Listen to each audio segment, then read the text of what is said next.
I know. It's good to be here. I know we're talking a lot about high tech today, and we're going to be talking about trust, but high tech's a very, very good thing. And, I love high tech. If I were really honest with you, the first time I used Chat GPT, I asked it a question, and it answered, Todd, that is a terrible idea. And I thought, wow, this thing already knows me. It already knows me. But then there's a deeper story behind why tech matters and why humanity matters even more. And when we think about the tension between the two, and then the efficiency between the two, and all things between not going anywhere and being stuck and scaling, it is always going to be a little bit of a battle between the humans and the technology that humans are creating. And that in and of itself is a phenomenal place to start. But let me take you to a deeper story about why tech matters, okay? And why I think humanity matters even more. I'm going to take you to a moment in my life where technology wasn't just interesting, it was actually life or death. You never want to get the call that comes in like this, and you pick it up, and the voice on the other end says, Todd, it's your doctor, you have cancer.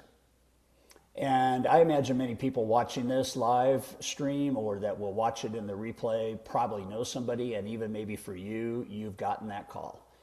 And the minute that you get that call, your world changes. I remember my moment that call came in, and I got frozen and locked up in a whole bunch of emotions. I got locked up in fear. I got locked up in doubt. I got locked up in how could this happen to me? I mean, I was healthy. I was, in great shape, and I'm in great shape. And it's like stuff like this isn't supposed to happen to people that are healthy. And but it was very real, and it settled in, and I got into some of the follow-up appointments, and actually a friend of mine referred me to a doctor that specialized in this kind of cancer, and he was a good man, he was experienced, and because of being referred to him, I trusted him. But the moment that we met, something kind of felt off. His office felt dated, his equipment felt old, and he felt stuck, like the world had moved forward and he hadn't. It was almost as if he was still playing in the world where you got mail and AOL. He spoke flat data points, no eye contact, no emotion, no humanity. And I thought these exact words, I'm trusting this man with my life, and nothing here in this conversation actually feels alive. And then I'm at doctor number two.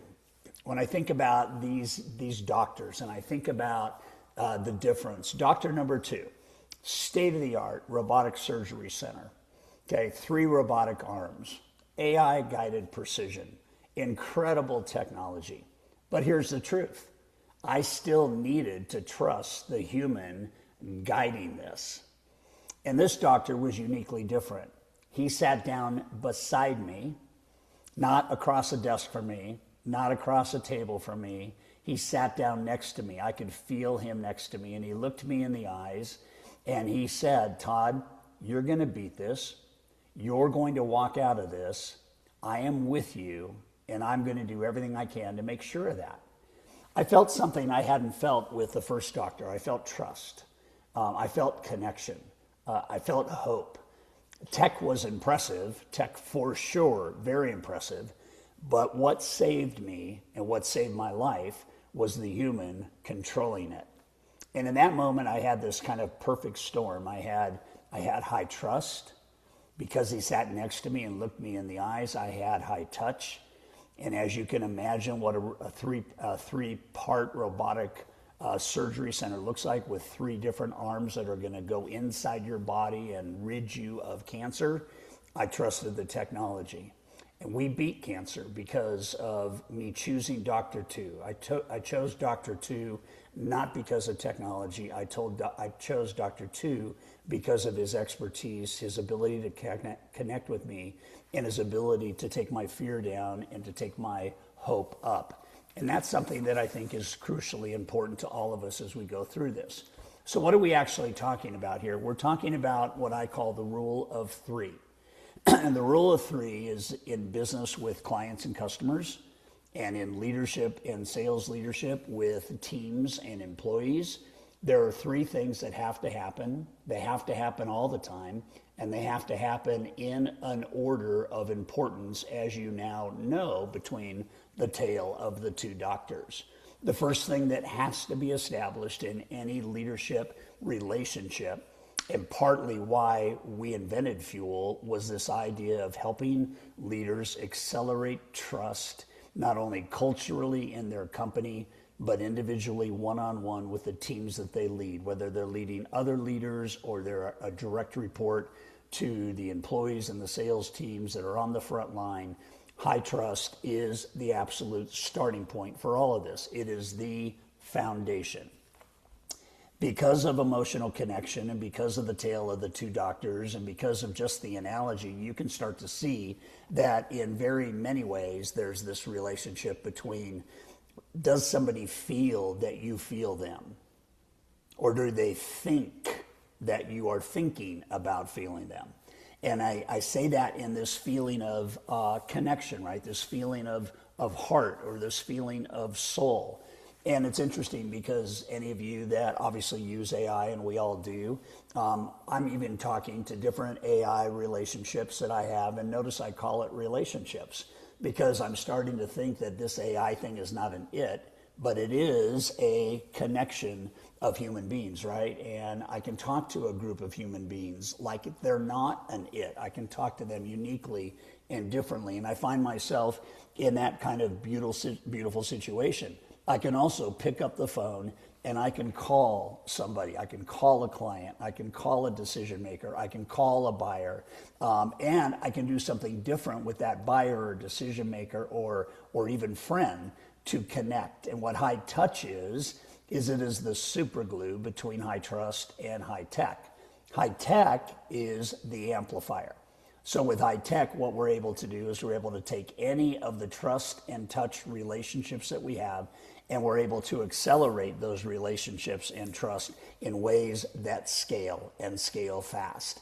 We're doing that at Fuel. You know, a dream went to an idea, and an idea went to an alpha, and an alpha went to a beta, and a beta went to a beta 2, and a beta 2 went to a beta 3, and then we went live beta, and beta 1, beta 2, beta 3, and 3 years later you have this beautiful, beautiful platform that takes high trust, high touch, and high tech, and opens the door to anything you want, anywhere you want, on any device you want, for any amount of time you want, and now allows you to connect in a real, safe, as Gerhardt was talking about, way to become the best leader you want to be, to become the best mother or husband you want to be, or parent, to be the best child you want to be the best student you want to be the best fiscally wise you want to be. And I say all of this because the three tenets you're looking at right here on the screen are the three tenets that Fuel was built on. We want this to be what you experience each and every day. So let's just take about 2 or 3 minutes each. I'll unpack these for you. Happy to shoot over a PDF to you, Gerhardt, so that everybody can have the deck that might replay it. You obviously have the screen, so we're off to the races. So high trust. High trust is the foundation. And the thing that I believe everybody needs to own is that without trust, nothing else works. And if it is working, it's working because of push. It's not working because of pull. I'm wanting to have people pulled into a relationship with me where they trust me. I don't want to try and push them into a relationship. High touch won't stick if there's no high trust. High tech won't impress if there's no high trust. With all the speed we have, with all the crazy automation out there, every single thing outside of this word trust fails without trust. And so trust has arguably become the most important asset you'll ever have. It has become the most important connectivity tool, pun intended, that you could have with another human. If we're looking at sales conversions wanting to go up, if we're looking at, the role of somebody that's on my sales team is to put time in and generate revenue out for the company, revenue out for themselves and bonuses or commission or whatever. It's time in and that out. And they have to trust that you're guiding them that way. And they have to trust that you're going to touch them in a way that shows that you care, like doctor number 2. If they're ever in a funk or they're ever in a sales rut, they trust that you're going to sit down with them and help them out of that rut. You're not going to look at them and say, get busy, make more calls. You're going to come alongside them and lead. And that's the trust thing that is so necessary. And so again, just be clear that without trust, nothing else works in business. Everything else is harder. And when you have high trust, the highest trust, you actually create demand pull in the marketplace, which is people coming to you because of that reputation. That trust first is that asset and that currency that you're using in relationship. Transactions are great, okay, but relationship is 100,000 times better. It'll produce more, less expensively, more rapidly, with less shopping, with faster conversions, and more loyalty than almost any other thing you could possibly do as a sales leader. And so when we look at this, we talk about what destroys trust. Well, these are obvious: inconsistency, overpromising, too much automation, clunky technology, not showing up, not calling. I had somebody yesterday, after 2 weeks of a 14-day assignment on trust and making calls. After 14 days, she was on a webinar and we were doing some follow-up. She started making phone calls, if you can understand this, right? Lack of presence turned into being present. And as shocked as she was, she got 3 transactions valued at over $20,000 in commissions because she did what really secured trust, and that was following up. And she started that by being transparent and making sure that the customer knew that she was sorry that she hadn't followed up more reasonably and more consistently. And it's just crazy when we stop and think about this slide and we think about, if I'm reliable, if I'm bankable, if you can count on me, if my promises matter, I'm transparent, I'm consistent, I'm predictable. I know your heart, you know my heart. We're connecting, emotional first, economic second, and we're delivering the best outcome we possibly can for you as a human, same as a leader with their team, right? You want a high trust culture. High trust culture is faster speed from your employees, less mistakes from your employees, a culture of trying things out and being innovative, which is a safe zone for your employees. I mean, everything gets better when your team trusts you. The technology doesn't make them trust you. Only the touch leads to the trust. And so we look at this and we don't want to destroy, we want to build, obviously. And so when we get into this idea, I want to just ask you, take 10 seconds right now and think about one client or a team member who doesn't fully trust you yet. Just think about that for a sec. I'll give you like 6 more seconds. Isolate somebody, a client maybe you've had a breakdown, maybe you're still trying to get them to trust you full scale, full stop, whatever that might mean for you, right? And when you have that person in your mind, then I'm going to give you something that is startling. This came out February 11th of this year. It's the Gallup Global Leadership Report. And here's what they said. Employees and clients need 2 things from leaders. They need trust and they need hope. Those are soft things that make everything else work. If we're not leading from a position of trust, as Mark Benioff says all of the time, then what are we leading from? And his answer is there's nothing more important. I've been working on trust my whole life. I wrote a New York Times bestselling book called High Trust Selling. The subtitle is really captivating. Make more money in less time with less stress. And 100% of hands go up in a room when I ask people if they'd like to do that. And so we're sitting here on the cusp of this beautiful, beautiful scenario where, hey, have people trust you because you're interested in giving them more hope, more passion, more confidence, more consistency, and obviously those results compound in the organization. Now, the super glue is high touch.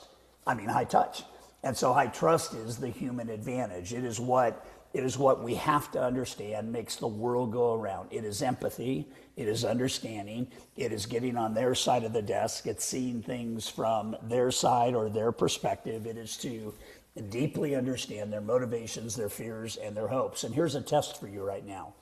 if I showed up at your office and or a branch you may run or a company headquarters or whatever, and I just showed up and walked into your office and introduced myself and asked if I could ask you just one question, and you said sure.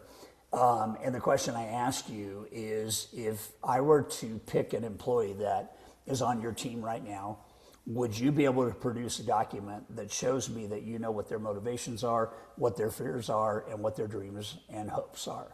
I did this 4 weeks ago with 400 leaders in a room, and only 9 people stood up. I said, stand up if you could produce that. And so I'm just encouraging you to deepen the touch. Find out what matters in people. If people know you care, they will produce more for the brand and for the organization.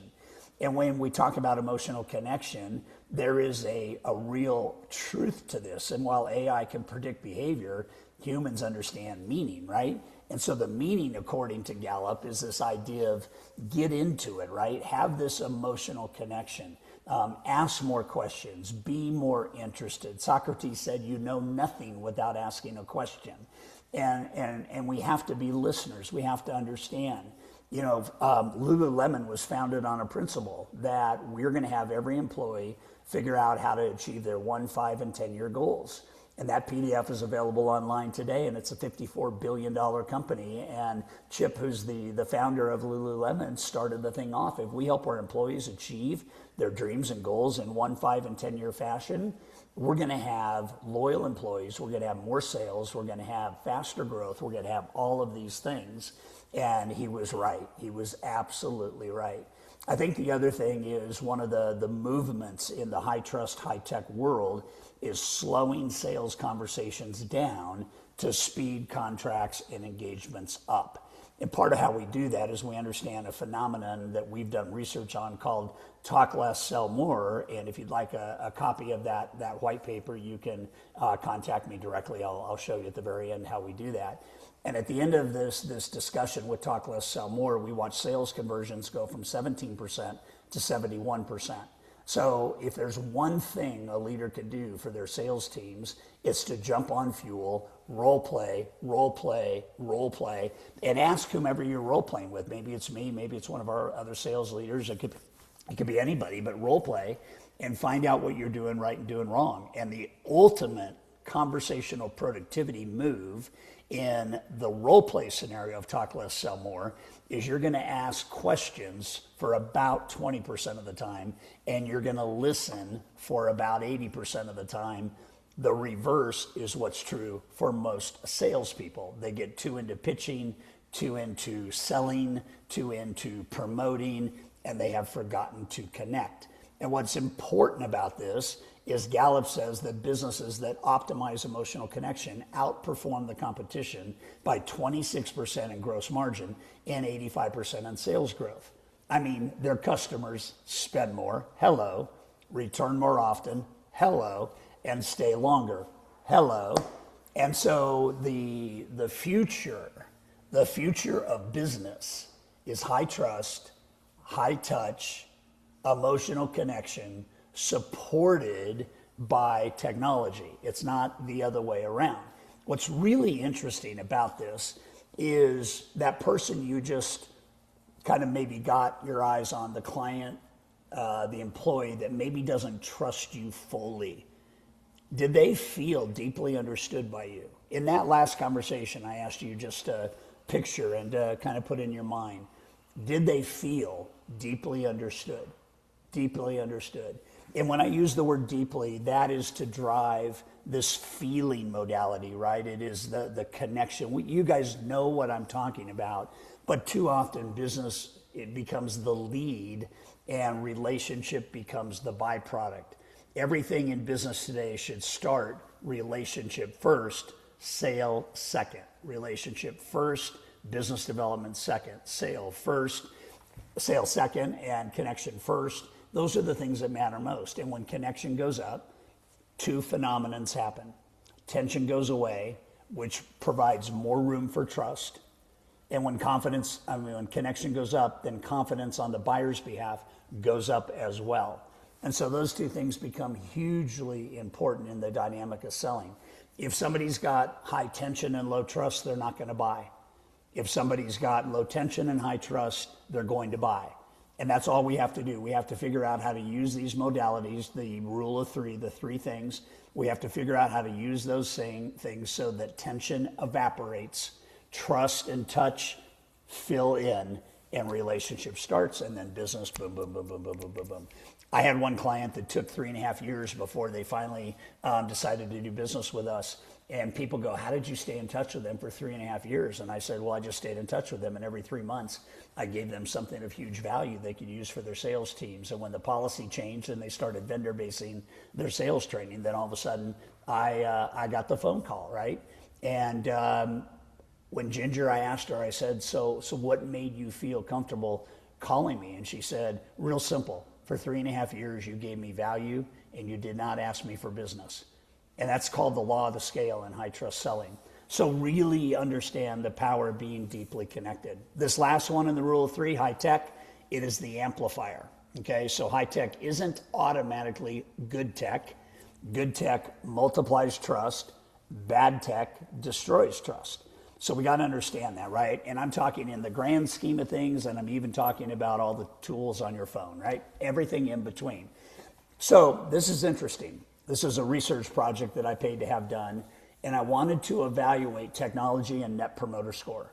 So I had 3 categories that the consulting firm thought we should check out in, and we had about 15,000 people that we surveyed on this. And within 3 years, we had 1 million people that we had surveyed on this. So in the easy to use category, a 9-10 rating reflected an NPS of 89. A 1 to 6 rating, which are the detractors, had an NPS of a negative 30 or 119 point delta.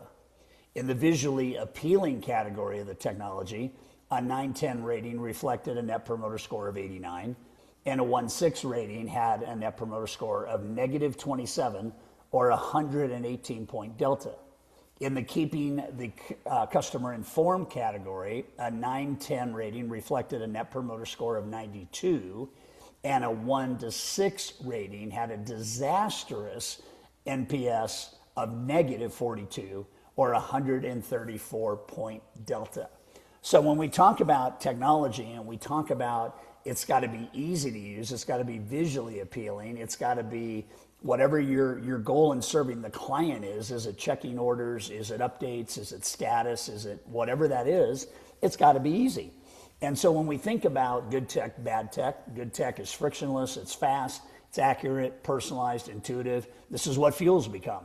When I met Alex, who you guys heard from yesterday, and Alex and I are now business partners, Alex said to me, he said, just so you understand, our technology will never be perfect, but it'll always be improving.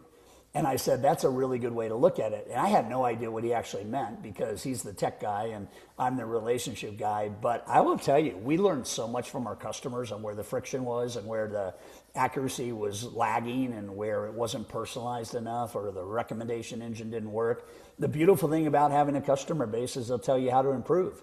You just got to have the humility and the access to be able to learn what those things are. You know, if tech doesn't work, people don't use it. If it's slow, it's confusing, it's inconsistent, it doesn't boot up, it's over-automated, you know, it doesn't speak to the emotions.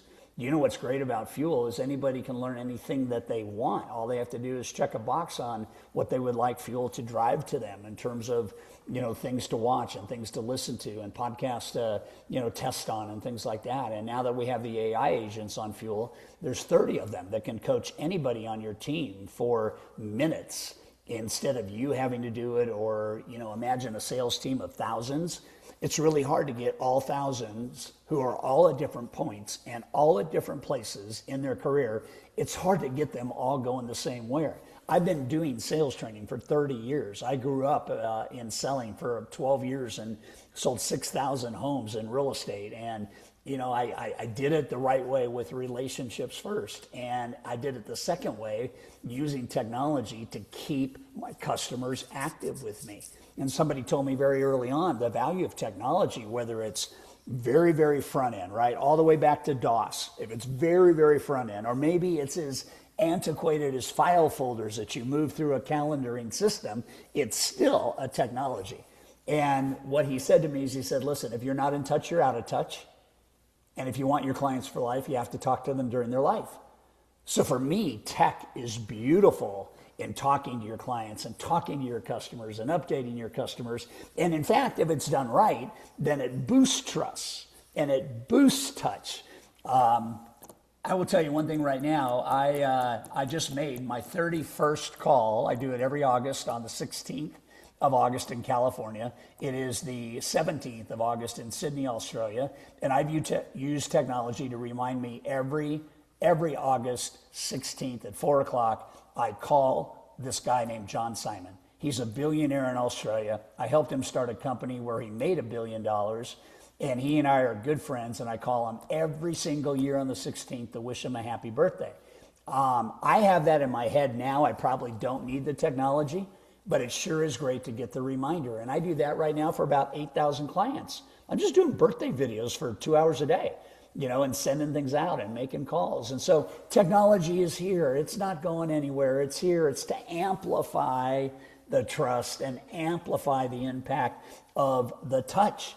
And really, when it gets down to it, we take a look at this tech and emotion formula. Bad tech erases that. If we do not have high touch working in concert with high tech, if you just have high tech, it's not going to work. And if you have high tech without high touch, as you saw in the NPS descriptions, you can just kill relationships.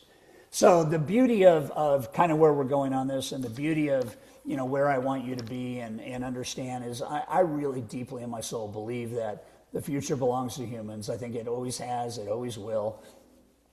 Technology, if I go back to the moment in my life where I got the call that I had cancer, I learned through all of this that technology can extend your life, but only trust can save it.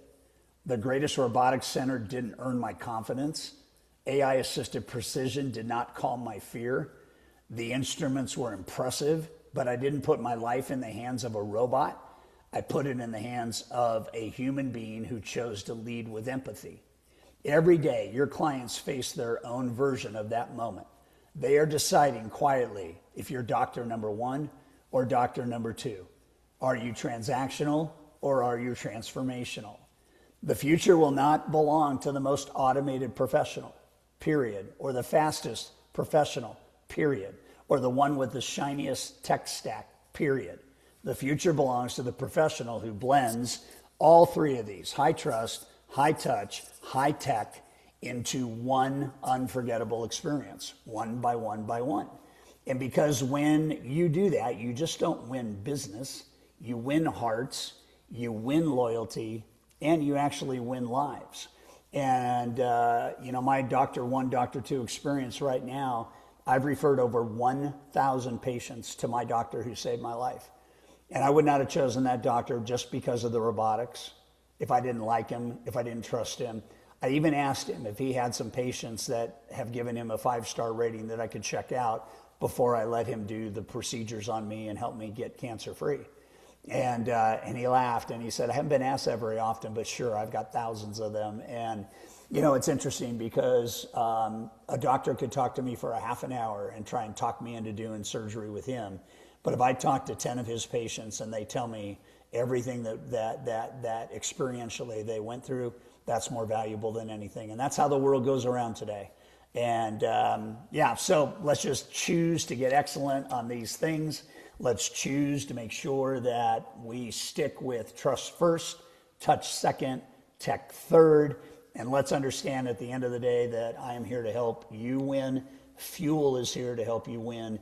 If you'd like to speak with me, or if you have friends or family that would like to speak with me about bringing this high trust culture into your company, you can hit me up at todd@myfuel.io. My Instagram handle is Todd Duncan Official. You can find me on LinkedIn easily with just typing in my name, Todd Duncan. I hope you found this valuable. I look forward to spending more time with, obviously, Gerhardt, you, and all the beautiful people that hang out on your virtual webinars around the world that are always so profound and so beautiful. And I'm grateful that I had a chance today to hang out with you. Can I impose on you and share one quick story? Yeah. when you read the article on goal setting and selling power? I didn't understand goals at the time. I understood that I had to have them, but I didn't understand what they meant. And when I started reading, this is so great, everybody, because I knew Gerhardt before he ever knew me. He didn't know me until like 35 years after I knew him. But I was reading Selling Power magazine when I was a new real estate agent, and one of the things I got is that what I do every day in relation to my goals is what matters more than anything else. Goals are a pipe dream if they don't get measured every day. That's all they are, is a dream. And I started figuring out that if I talked to 4 buyers and sellers a day, and I could get good enough in my high trust conversations. It wasn't called that then. When I wrote the book High Trust Selling in 2004, that's when we claimed that label and that trademark. But I learned that if I could get good enough to have one of those 4 conversations materialize into a contract, that I could be a millionaire. And so what I began doing was role playing, and I used a Radio Shack audio cassette recorder and an audio cassette tape, and I recorded every objection. This was right out of Selling Power magazine. I recorded every objection I was getting. I recorded every solution that I thought I had. I recorded each one of them 10 times. I did this almost weekly for almost a year. Whatever new objections came up, whatever this, and I recorded and recorded, and then I listened, repeated it back, and then I got this, like, one of the magazines was, one of the things that Selling Power produced was it was 2 audio cassettes. It was the trifecta of trust. Selling Power Live. Yeah, and I got that, and the only thing I heard that time was, what if you got good enough where 2 out of 4 would say yes? And then what if you got good enough that 3 out of 4 would say yes? And pretty soon I said, that's all I'm going to do. Every single day I'm going to get better, so the conversations I have lead to more people saying yes. That's all I have to do for the rest of my life. I don't have to, I don't have to chase squirrels and shiny objects. I just got to be good enough at the conversation where people trust me. And if they trust me, then they're going to use me. And if I do them well, then they're going to refer me. And so all of a sudden I went from selling 100 homes to 500 homes a year, just because of Selling Power. And you still have that laminated goal setting sheet with you. Oh my gosh, it's the most beautiful thing ever. You want to see it? Yeah. Okay, just a second here. This will take less than 30 seconds. This is what I did, guys. IBM Selectric typewriter. And I went in and I said, okay, I am going to achieve these goals. So I'm 7 years in as a real estate and lending professional. Let me stop this real quick. And all righty, here we go. Share, boom, boom, boom, boom. There you go. I wrote my goals down. What a concept, right? Wrote your goals down. I wrote it down. You can see this is a laminated copy now. It's in my safe in my home because I never want to lose it. But I did take a picture of it. It used to be folded in my wallet. You can see the fold line in the middle. But I wrote down whatever the mind can conceive and believe it can achieve. That was from Think and Grow Rich. I wrote down I'm a professional speaker and trainer. I earn in excess of $500,000 per year. I always have $200,000 in the bank. I was an investment junkie and I wanted to have a couple $100,000 liquid so I could just invest in real estate and so on. I have 10 successful cassette albums. Speaking about tech, I'm 100% debt free, only have healthy habits, have a strong marketing network, speak 100 times per year, and I own a 5,000 square foot home with high ceilings, large yard, pool, spa, 5-bedroom, and a tennis court with an ocean view. Little did I know when I bought that home that I would buy 100 more. But that's neither here nor there. The fact that I was doing well enough that I could invest is one of the things that we always want to do. We want to be in our lane. We want to be in our sweet spot, do what we're gifted to do because it doesn't take a lot of effort, and just watch compounding take place over your life. And so this is courtesy of Selling Power Live and listening to goal setting. There you go, Gerhard. Marino said, excellent. Thanks for bringing it home beautifully. Yeah. Todd, you are amazing. This was a powerful and inspiring session. And you reminded us that no matter how advanced technology becomes, trust remains the core of sales. 100%. And your call for better human connections, for integrity in selling couldn't be more timely. And I'm glad you also quoted Mark Benioff because he said trust has to be the highest value Value. in your company. And you showed us today why and how to make trust the foundation of every sale. Yeah. Thank you Awesome. for sharing your vision and thank you for your wisdom and your commitment to elevating the profession of selling. Please show the last slide where people can get in touch with you. Okay, so, oh, I just already got rid of it. Why don't you just go hit me at todd@myfuel.com. That'll be the best way, todd@myfuel.com. And my social handle is Todd Duncan Official. So we'll just put that, maybe put that in chat or whatnot. I close that deck down. Wonderful. Okay, thanks, Garrett, for all you do. Yeah, Amanda just tapped it in. So thank you so much, Todd. Okay, have a great weekend. We'll talk soon. We'll record something classic next week. Can't wait. Let me know when. Thanks. Thank you, my friend.